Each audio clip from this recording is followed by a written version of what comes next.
Well, joining me now in the studio is David Otto, who is a counter-terrorism, security and organised crime analyst consultant that joins us in the studio. Thank you very much for coming in to speak to us.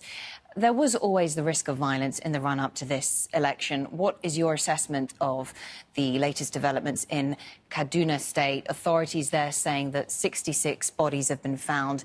Women and children are thought to be among the dead. This is very shocking. Just hours before the presidential elections will be taking place tomorrow, to see that the security system, which, they've actually, the Nigerian security has actually put in a situation room.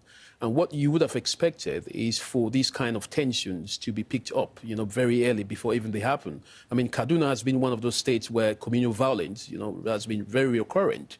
And one would have expected that in the height of political tensions that are going on, the security services would have been or should have been on ground. 66 to is stop, a high death toll, it's extremely high. Especially if it includes innocent civilians. What went wrong? Of course, you can imagine that, killing 66 people and wounding many others, takes a whole lot of time. What about the response from the military? But the problem with Nigeria is not just Kaduna.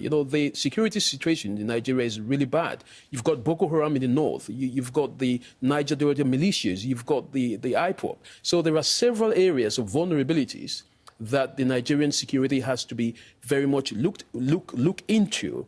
But they're overstretched, I have to say, considering that, they don't have enough resources, I guess, and they don't really have enough men, to actually stop some of these situations. It's really terrible. And how is all this going to play into the election?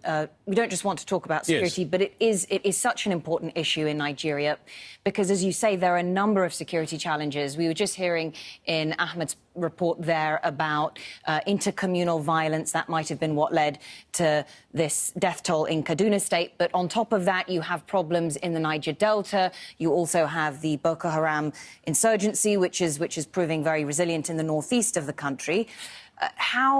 How is the government likely to be judged in this election on the way they've handled these multiple security challenges? I think it's one of the biggest areas where, we would have expected, the candidates who are proposing themselves, to become president, more than 70 of them, to really put forward, a kind of a concrete solution to the security problem.